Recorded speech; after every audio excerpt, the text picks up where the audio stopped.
Hi all, this is Sukanya. మనం ఈ వీడియోలో తెలంగాణ హిస్టరీ గ్రూప్ 2కి సంబంధించిన ప్రీవియస్ క్వశ్చన్స్ని చూద్దాం.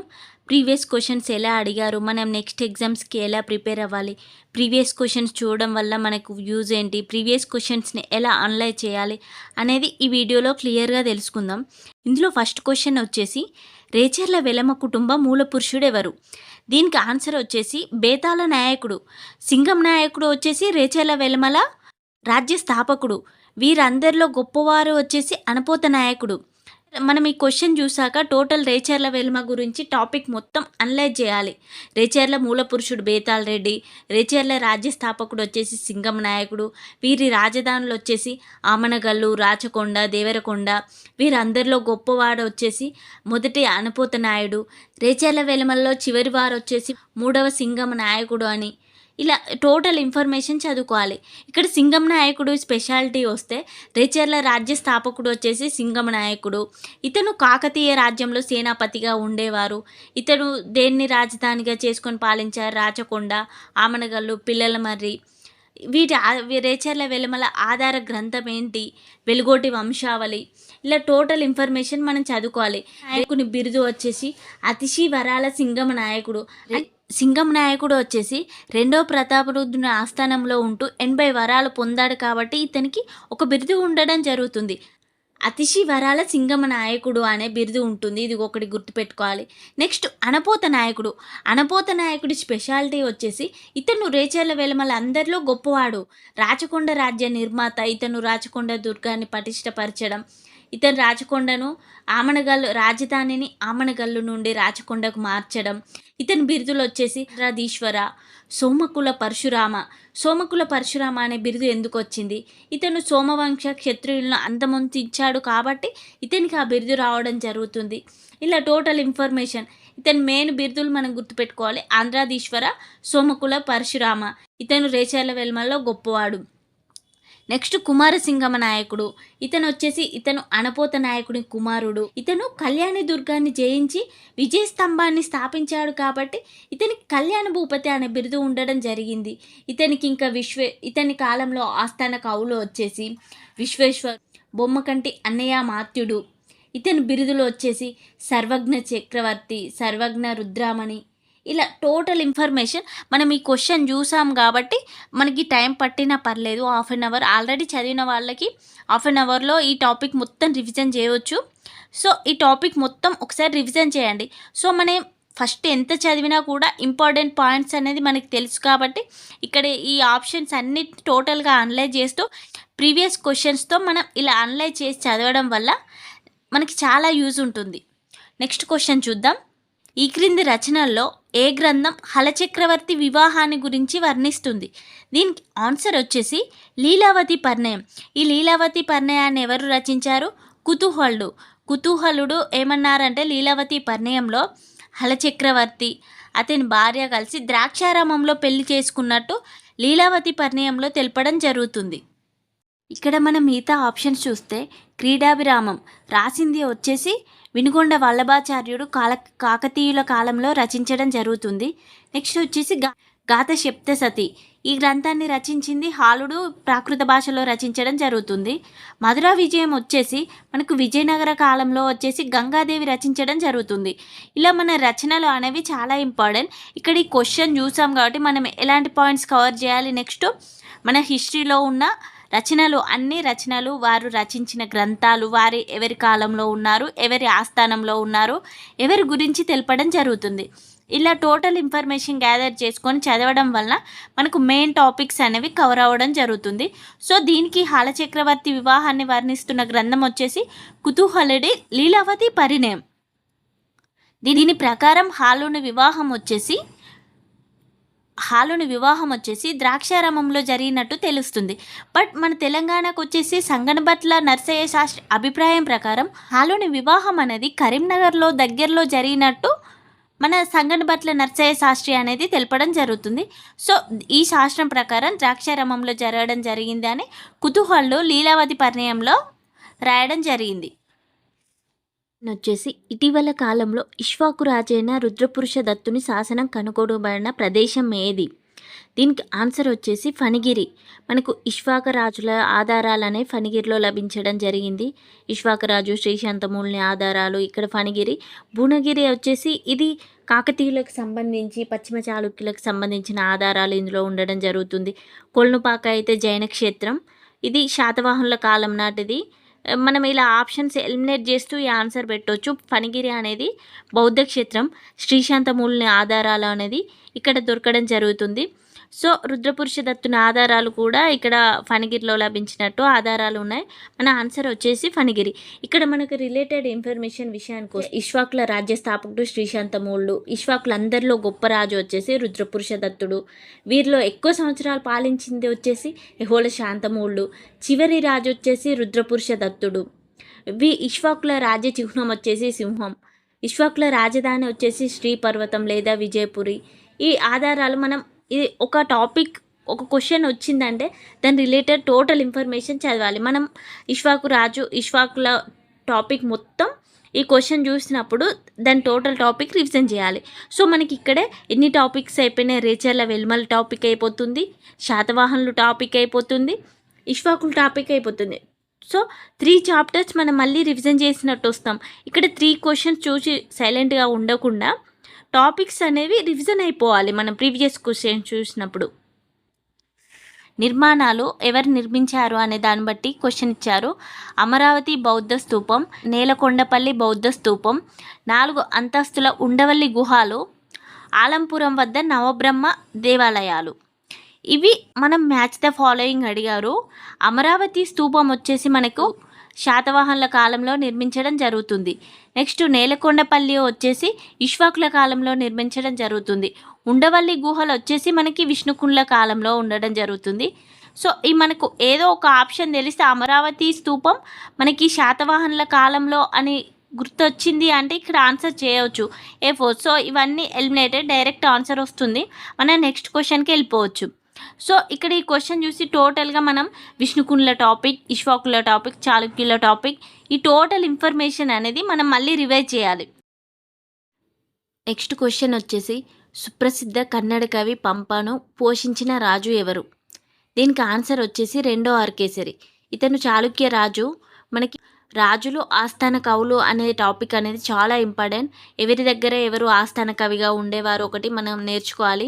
ఈ పంపకవి రచించిన గ్రంథాలు వచ్చేసి ఇతను ఆది పురాణం, విక్రమార్జున విజయం, ఈ గ్రంథాలను రచించడం జరిగింది. వేములవాడ చాళుక్య రాజు అయిన 2వ ఆర్కేసరి ఆస్థానంలో ఉండేవారు. సో మనం ఇక్కడ చాళుక్యులు టాపిక్ని టోటల్గా రివైజ్ చేయాలి. ఆస్థాన కవుల్ని ఒకటి రివైజ్ చేయాలి. కుతుబ్ షాహీల కాలంలో ప్రధాన రేవు పట్టణ అధికారిని ఏ పేరుతో పిలిచేవారు? షాబందర్. ఆన్సర్ వచ్చేసి షాబందర్. కుతుబ్ షాహీల నుండి ఖచ్చితంగా మనకు బిట్ వచ్చే ఛాన్స్ ఉంటుంది. Important topic. కుతుబ్ షాహీల రాజ్య స్థాపకుడు వచ్చేసి సుల్తాన్ కులీ కుతుబ్ షా. ఇందులో గొప్పవాడు వచ్చేసి మహమ్మద్ కులీ కుతుబ్ షా. కుతుబ్ షాహీల రాజధాని వచ్చేసి గోల్కొండ. కుతుబ్ షాహీలలో మనకు గొప్ప కట్టడం వచ్చేసి చార్మినార్. దీన్ని మహమ్మద్ కులీ కుతుబ్ షా నిర్మించారు. కుతుబ్ షాహీలో అందరిలో చివరి వారు వచ్చేసి అబుల్ హసన్ తానిసా. వీరి అధికార భాష వచ్చేసి పార్షికం. వీరి కాలంలో కట్టడాలు, వీరి కాలంలో రచనలు. వీరు ముస్లిమ్స్ అయినా కూడా మన తెలుగు వాళ్ళకి, మన తెలుగు ప్రజలకు రెస్పెక్ట్ ఇచ్చేవారు. ఇలా ఆర్డర్ అనేది కూడా అడిగే ఛాన్స్ ఉంటుంది. సుల్తాన్ కులీ కుతుబ్ షా, జంషీదు, ఇబ్రహీం కుతుబ్ షా, మహమ్మద్ కులీ కుతుబ్ షా, మహమ్మద్ కుతుబ్ షా, అబ్దుల్లా హుస్సేన్ కుతుబ్ షా, హసన్ తానిషా. ఈ ఆర్డర్ అనేది మనకి రాజులో ఒక్కొక్కసారి ఆర్డర్స్ కూడా ఇచ్చే ఛాన్స్ ఉంటుంది. ఈ ఆర్డర్స్ గుర్తుపెట్టుకునేటప్పుడు మనం ఏదో ఒక కోడ్ వర్డ్స్తోని అవి ఎలా సిల్లీగా ఉన్నా, ఎలా ఉన్నా కోడ్స్ పెట్టుకొని ఆర్డర్స్ గుర్తుపెట్టుకోవాలి. కొన్నిటికి మనం రచనలు గుర్తుపెట్టుకునేటప్పుడు కూడా చిన్న చిన్న కోడ్స్ పెట్టుకుంటే అవి ఎవరి వాళ్ళకే. ఇప్పుడు నా కోడ్స్ అనేవి మీకు పనికి రాకపోవచ్చు, నా కోడ్స్ నేను పెట్టుకుంటాను. సో కోడ్స్ పెట్టుకొని చదవడం వల్ల మనకి గుర్తుంటుంది, ఆర్డర్ అనేది మర్చిపోకుండా ఉంటాము. సో దీని ఆన్సర్ వచ్చేసి షాబందర్. నెక్స్ట్ వేములవాడలోని భీమేశ్వర ఆలయాన్ని ఎవరు నిర్మించారు? దీని ఆన్సర్ వచ్చేసి బద్దెగ నిర్మించడం జరిగింది. భీమేశ్వర ఆలయాన్ని బద్దెగ నిర్మించడం జరిగింది. వేములవాడ చాళుక్యుల గురించి టోటల్ ఇన్ఫర్మేషన్ చదువుకోవాలి. వేములవాడ చాళుక్యుల మూల పురుషుడు వచ్చేసి రణవిక్రముడు. వీరి రాజ్య స్థాపకుడు వినయాదిత్య యుద్ధ మల్లుడు. వీరందరిలో గొప్పవాడు 2వ అరకేసరి. వీరు ఆదరించిన మతం వచ్చేసి జైన మతం, హిందూ మతం. వీరందరిలో చివరి వారు వచ్చేసి 3వ అరకేసరి. వీరి కాలంలో ప్రధాన కవి వచ్చేసి పంపకవి. వీరు మనకి ఇక్కడ మెయిన్గా ఏమడుగుతున్నారు, వారి కాలంలో రాజుల కాలంలో నిర్మాణాలు, సాహిత్య గ్రంథాలు, రాజులు, గొప్పవారు వీరి గురించి అడగడం జరుగుతుంది. సో మనం ఈ టాపిక్స్ ఎక్కువ కాన్సన్ట్రేట్ చేసి చదువుకోవాలి. నెక్స్ట్ క్వశ్చన్ చూస్తే మ్యాచ్ ద ఫాలోయింగ్ ఇచ్చారు. ఆచార్య నాగార్జునుడు వైదిక మతాన్ని అణచివేసింది. అజంతా గుహల చిత్రాలు, కీసరగుట్ట కోట. వీటికి సంబంధించి వాకాటకులు, విష్ణుకుండేళ్ళు, మాటారిపుత్ర వీరపురుష దత్తుడు, యజ్ఞశ్రీ శాతకర్ణి. మనకి ఆచార్య నాగార్జునుడు అనగానే శాతవాహన రాజు యజ్ఞశ్రీ శాతకర్ణి గుర్తు రావాలి. యజ్ఞశ్రీ శాతకర్ణి రాసిన లేఖ ఆచార్య నాగార్జునికి సుహృల్ లేఖ అనే లేఖను రాయడం జరుగుతుంది. ఇతని గ్రంథాలు ఇది ఒక్కటే ఆచార్య నాగార్జునుడు యజ్ఞశ్రీ శాతకర్ణి ఒక్కటే తెలుసు అనుకో, ఆప్షన్ 4 ఏది ఉందో చూసుకోవాలి. సో మనకి ఇక్కడ ఒక్క దాంతో ఆన్సర్ వచ్చేసింది. సో మనం ఇది సింపుల్గా ఆన్సర్ చేయవచ్చు. ఇలా మనకి మిగతావి తెలిసినా తెలియకపోయినా మనం ఆన్సర్ చేయవచ్చు. కొన్నిసార్లు వైదిక మతాన్ని అణచివేసింది వచ్చేసి మనకి ఇక్ష్వాకుల కాలం నాటి వీరపురుష దత్తుడు వైదిక మతాన్ని అణచివేసి బౌద్ధ మతాన్ని స్వీకరించడం జరుగుతుంది. అతని మేనత్త శాంతిశ్రీ ఒత్తిడి మేరకు బౌద్ధ మతాన్ని స్వీకరించి మనకి నాగార్జున కొండలో ఇతని గురించి చాలా రకాల శిల్పాలు, ఇతను కాలితో తన్ని వేస్తున్నట్లు, ఇతను వద్దన్న కూడా బౌద్ధ మతాన్ని ఆహ్వానిస్తున్నట్లు అనేక ఆధారాలు ఉండడం జరుగుతుంది. సో ఇతను బౌద్ధ మతాన్ని స్వీకరించడం జరుగుతుంది. వైదిక మతాన్ని, శివలింగాన్ని తన్ని వేసినట్లు, ఇతని రాజులు వద్దని వారిస్తున్నా కూడా ఇతను బౌద్ధ మతాన్ని స్వీకరించినట్లు ఇలా కొన్ని ఆధారాలు ఉన్నాయి. సో ఆన్సర్ అనేది వైదిక మతాన్ని అణచివేసింది వీరపురుష దత్తుడు. మనకి కీసరగుట్ట కోట, కీసర్లో రామలింగేశ్వర ఆలయం ఇవన్నీ స్థాపించింది వచ్చేసి విష్ణుకుండీళ్ళు.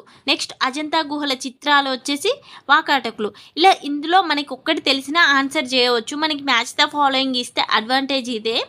సో ఇలా ఏదో ఒకటి చూసుకొని ఆన్సర్ పెట్టి మనం ఇక్కడ ఎన్ని టాపిక్స్ కవర్ చేయాలి, మనం శాతవాహనుల టాపిక్ మళ్ళీ రివైజ్ చేయాలి, ఇక్ష్వాకుల టాపిక్ రివైజ్ చేయాలి, విష్ణుకుండ్ల టాపిక్ రివైజ్ చేయాలి, వాకాటకులు ఒకసారి చూడాలి.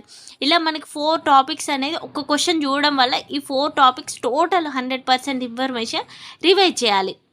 నెక్స్ట్ వచ్చేసి మోటుపల్లి అభయ శాసనాన్ని రుద్రదేవుడు వేయించారు. పండితారాధ్య చరిత్ర గ్రంథాన్ని పాల్కురికి సోమనాథుడు రచించారు. ఇది కరెక్ట్ ఆన్సర్. నృత్య రత్నావళి గ్రంథాన్ని రచించింది బయ్యారం శాసనాన్ని కాకతీ మైలాంబ వేయించింది. నాకు ఇప్పుడు బయ్యారం శాసనం కాకతీ మైలాంబ వేయించడం జరుగుతుంది. ఈమె గణపతి దేవుని సోదరి. ఇదే కాకతీయుల వంశ వృక్షాన్ని గురించి మైలాంబ ఈ బయ్యారం శాసనంలో వేయించడం జరుగుతుంది ఖమ్మంలో. సో నాకు ఈ ఒక్క ఆప్షన్ తెలుసు. ఇక్కడ ఏంటి, కింది వాటిలో సరైన దాన్ని ఎంచుకోండి. ఆప్షన్ డి ఎక్కడుంది చూసుకోవాలి మనం. ఇది ఎలిమినేటు. ఆప్షన్ డి రెండింట్లో ఉంది. మనకి ఇక్కడ మోటుపల్లి అభయ శాసనాన్ని వేయించింది రుద్రదేవుడు అని అన్నారు. మోటుపల్లి అభయ శాసనాన్ని వేయించింది గణపతి దేవుడు. నృత్య రత్నావళి గ్రంథాన్ని రచించింది బద్దెన కాదు, నృత్య రత్నావళి రచించింది జయాప్సేనాన్ని రచించడం జరుగుతుంది. బద్దెన రచనలో వచ్చేసి నీతి శాస్త్ర ముక్తావళి అని ఉండడం జరుగుతుంది. సో ఆప్షన్ అనేది మనకి ఏదో ఒకటి పాల్కురికి సోమనాథుని పండితారాధ్య చరిత్ర పాల్కురికి సోమనాథుడు అనేది కరెక్ట్ ఆన్సర్. కాబట్టి మనకి ఆన్సర్ ఇది తెలిస్తే 2 ఆప్షన్స్ అనేది చూజ్ చేసుకోవచ్చు. ఇవి తెలియకపోయినా మనం ఆప్షన్ ఎలిమినేట్ చేసి ఆన్సర్ చేయవచ్చు. మనకి కాకతీయుల టాపిక్ నుండి ఖచ్చితంగా ఎక్కువ క్వశ్చన్స్ వచ్చే ఛాన్స్ ఉంది. కాకతీయుల కాలంలో కవులు చాలామంది ఉండడం జరుగుతుంది. కవులు, రచనలు, వారి నిర్మాణాలు, ఈ రాజుల శాసనాలు వచ్చేసి ఈ టాపిక్ అనేది మనం ఎక్కువ రివైజ్ చేయాలి. కాకతీయులు అనేది మనకి ఇంపార్టెంట్. మనకు తెలంగాణ హిస్టరీలో కాకతీయులు, శాతవాహనులు, అసఫ్జాహీలు, కుతుబ్షాహీలు వీటి నుండి ఎక్కువ క్వశ్చన్స్ వచ్చే ఛాన్స్ ఉంటుంది. సో మనం ఎక్కువ ఫోకస్ చేయాలి ఈ 4 టాపిక్స్ మీద. క్రింద ఇచ్చిన కుతుబ్షాహీ సుల్తాన్లను వారి పాలనా కాలాన్ని అనుసరించి సరైన క్రమంలో తెలపండి. సో నేను ఇందాక చెప్పా కదా మనకి ఆ ఆర్డర్ అనేది గుర్తుపెట్టుకోవాలని. క్వశ్చన్ ఇక్కడ వచ్చింది చూసారా, మనకి ఆర్డర్ అనేది చాలా ఇంపార్టెంట్. కుతుబ్‌షాహీలు, కాకతీయులు, తర్వాత అసఫ్‌జాహీలు. ఈ 3 టాపిక్స్ ఆర్డర్ గుర్తుపెట్టుకోవాలి. మనం కోడ్స్ పెట్టుకోవాలి. డైరెక్ట్ అంటే మనకు గుర్తుండవు. లాస్ట్ వచ్చేసి Abul Hasan Tanisha. So, option B లాస్ట్‌లో ఏదుందో చూసుకోవాలి. మనకి ఫస్ట్ ఇవన్నీ తెలిసినా తెలియకపోయినా ఏదో ఒకటి తెలిస్తే మనం ఆన్సర్ చేయొచ్చు. సో, ఇబ్రహీం కులీ, కుతుబ్ షా ఇలా ఆర్డర్ అనేది తెలిసినా తెలియకపోయినా ఈ ఆర్డర్ అనేది వచ్చేస్తుంది. సో, మళ్ళీ మనకు మొఘల్స్ కూడా ఆర్డర్‌లో అడిగే ఛాన్స్ ఉంటుంది. ఢిల్లీ సుల్తాన్‌లు కూడా. కొన్ని టాపిక్స్ అనేది ఆర్డర్‌లు గుర్తుపెట్టుకోవాల్సిన అవసరం ఉంటుంది కాబట్టి, మనం ఇక్కడ ఈ క్వెషన్ చూసి దీనికి రిలేటెడ్‌గా చదువుకోవాలి. కుతుబ్ షాహీలు టాపిక్ అనేది ఇంపార్టెంట్ అని చెప్పా కదా! ఎన్ని మార్క్స్ వస్తున్నాయో చూస్తున్నారు కదా! ఈ ఆర్డర్ నేను ఇందాక క్వెషన్‌లో ఎక్స్‌ప్లెయిన్ చేశా కదా! సో, మనం చదివేటప్పుడు కుతుబ్ షాహీలు ఈ క్వెషన్ చూసాక కుతుబ్ షాహీలు టాపిక్ ఓపెన్ చేసి టోటల్ ఇన్ఫర్మేషన్ చదువుకోవాలి. తర్వాతే మనం నెక్స్ట్ క్వెషన్ చూడాలి. టైం పడుతుంది. బట్ టైం పట్టినా కూడా మనకి టోటల్ ఇన్ఫర్మేషన్ రివైజ్ అవుతుంది. సో, మనం టైం పడుతుందని జస్ట్ క్వెషన్ చూసి వదిలేయకుండా దాని గురించి అనలైజ్ చేయడం ఇంపార్టెంట్. నెక్స్ట్ క్వెషన్ వచ్చేసి రయ్యత్ వార్తాపత్రిక ఏ భాషలో ప్రచురించబడింది? మనకి తెలంగాణ మూమెంట్‌లో, తెలంగాణ హిస్టరీలో పత్రికలు ప్రచురణకర్తలు ఇది ఇంపార్టెంట్. సో, రయ్యత్ పత్రిక వచ్చేసి మనకు ఉర్దూ భాషలో ప్రచురించడం జరుగుతుంది. దీన్ని పబ్లిష్ చేసింది వచ్చేసి మందమూల నరసింహరాజు. ఇంకా మనం ఇక్కడ గుర్తుపెట్టుకోవాల్సింది ఇమ్రోజ్ పత్రిక ఉండడం జరుగుతుంది. దీన్ని షోయబుల్లా ఖాన్, నెక్స్ట్ భాగ్యరెడ్డి వర్మది భాగ్యనగర్ పత్రిక ఇవి ఉండడం జరుగుతుంది. ఇలా మన రిలేటెడ్ ఇన్ఫర్మేషన్ కూడా చదువుకోవాలి. హైదరాబాద్ రాష్ట్రం ఇండియన్ యూనియన్తో విలీనమైన తర్వాత తొలి ముఖ్యమంత్రిగా ఎవరు ఉన్నారు? ఎంకే వెల్లోడి పౌరపాలన విధించడం జరుగుతుంది. తర్వాత మనకి జేఎన్ చౌదరి రావడం జరుగుతుంది. సో, ఇది ఆన్సర్ వచ్చేసి ఎంకే వెల్లోడి. ఇక్కడ మనకి తెలంగాణ మూమెంట్‌కి సంబంధించి కొత్వాల్, మహదమీన్, అమీన్, మదద్గార్ దీనికి సంబంధించి నాకు ఆన్సర్ వచ్చేసి ఇక్కడ కొత్వాల్ అయితే తెలుసు. కొత్వాల్ అంటే పోలీస్ కమిషనర్. ఇది తెలుసు కాబట్టి మనం ఇక్కడ ఆప్షన్ ఎలిమినేట్ చేసేలా ఓన్లీ 1 ఎలిమినేట్ అవుతుంది. సో, మొహతామీన్ అంటే ఇక్కడ పోలీస్ సూపరింటెండెంట్‌ని మొహతామీన్ అంటారు. అమీన్ అంటే సబ్ ఇన్స్పెక్టర్ ఎస్ఐని మనం అమీన్ అనడం జరుగుతుంది. సో, మదద్గార్ అంటే డిప్యూటీ సూపరింటెండెంట్ ఆఫ్ పోలీస్. ఇలా ఈ మనకి తెలంగాణ మూమెంట్ ఫస్ట్ చాప్టర్లో ఇవి రావడం జరుగుతుంది. సో, పోలీస్ అధికారులను ఏమంటారు? మనకి న్యాయశాఖ మంత్రులు ఉండడం జరుగుతుంది మనకి తెలంగాణ మూమెంట్‌లో. అవి కూడా రావడం జరుగుతుంది. నెక్స్ట్ క్వెషన్ వచ్చేసి 1923లో హైదరాబాద్ ప్రథమ రాజకీయ సమావేశం ఎక్కడ జరిగింది? దీనికి ఆన్సర్ వచ్చేసి కాకినాడ. నెక్స్ట్ క్వెషన్ వచ్చేసి హైదరాబాద్లో హ్యూమటేరియన్ లీగ్ అనే సంస్థను స్థాపించింది ఎవరు? దీనికి ఆన్సర్ వచ్చేసి రాయ్ బాలముకుంద్. ఈయన 1913లో స్థాపించడం జరుగుతుంది. సో, దీని గురించి టోటల్ ఇన్ఫర్మేషన్ చదువుకోవాలి మనం. ఇంపార్టెంట్. నెక్స్ట్ క్వెషన్ వచ్చేసి 1940లో ఆదిలాబాద్ జిల్లాలోని బాబ్జేరి తిరుగుబాటుకు దిగిన ఆదిమ తెగ ఏంటి? దీనికి ఆన్సర్ వచ్చేసి గోండ్లు. నెక్స్ట్ క్వెషన్ వచ్చేసి తన రాతల ద్వారా హైదరాబాద్ నగరంలోని కాచిగూడ నివాసిగా ఉండి భారత యూనియన్తో హైదరాబాద్ రాష్ట్ర విలీనోద్యమాన్ని బలపరిచినందుకు రజాకార్ల ద్వారా ఆగస్టు 22, 1948న పాశవికంగా హత్య గావించబడిన పత్రికా రచయిత ఎవరు? ఇది వచ్చేసి ఇంపార్టెంట్. షోయబుల్లా ఖాన్. దీని పత్రిక వచ్చేసి ఇమ్రోజ్ పత్రిక. సో, మనం ఇది గుర్తుపెట్టుకోవాలి. క్రింద ఇవ్వబడిన ప్రజా సంస్థలను హైదరాబాద్ రాష్ట్రంలో వాటి స్థాపన సంవత్సరాన్ని బట్టి వరుస క్రమంలో అమర్చండి. హైదరాబాద్ రాష్ట్ర కాంగ్రెస్, ఆర్య సమాజం, ఆంధ్ర జనసంఘం, ఆంధ్ర మహాసభ. ఈ 4 టాపిక్స్ని మనం టోటల్ ఇన్ఫర్మేషన్ డీటెయిల్గా చదువుకోవాలి. హైదరాబాద్ రాష్ట్ర కాంగ్రెస్ అయితే 1938లో రామానంద తీర్థ స్థాపించడం జరుగుతుంది. ఆర్య సమాజ్ వచ్చేసి మనకి 1892లో స్వామి నిత్యానంద తీసుకురావడం జరుగుతుంది. అదే ఆంధ్ర జనసంఘం వచ్చేసి 1921లో రావడం జరుగుతుంది. ఆంధ్ర మహాసభలో వచ్చేసి 1932-46 వరకు 11 సభలు జరగడం జరుగుతుంది. సో, ఇక్కడ మనకి ఫస్ట్ వచ్చేసి ఆర్య సమాజ్ 1892లో. ఫస్ట్ ఆర్య సమాజ్, తర్వాత ఆంధ్ర జనసంఘం, తర్వాత ఆంధ్ర మహాసభలు, తర్వాత హైదరాబాద్ రాష్ట్ర కాంగ్రెస్. సో, ఈ 4 టాపిక్స్ గురించి మనం డీటెయిల్గా చదువుకోవాలి. ఆర్య సమాజాన్ని ఫస్ట్ స్థాపించింది దయానంద సరస్వతి. 1875లో మనకి ముంబైలో స్థాపించడం జరుగుతుంది. నెక్స్ట్ క్వశ్చన్ చూస్తే దుర్గాబాయ్ దేశ్ముఖ్, భాగ్యరెడ్డి వర్మ, కొండా వెంకట రంగారెడ్డి, కొండా వెంకట రంగారెడ్డి, ఎంవే కాలే. దీని గురించి చూస్తే మనకి మాదిరి భాగ్యరెడ్డి వర్మ అనేది మనకి ఆది హిందువుల కోసం ఎక్కువ పోరాటం చేయడం జరిగింది. సో ఆప్షన్ బి అనేది ఏది ఉంది చూసుకోవాలి. ఆప్షన్ బి 3 ఉండాలి మనకి. ఆప్షన్ బి 3 ఉన్నది. సో ఇవి రెండు ఎలిమినేట్ చేయవచ్చు మనం. నెక్స్ట్ వచ్చేసి దుర్గాబాయ్ దేశ్ముఖ్ అనేవారు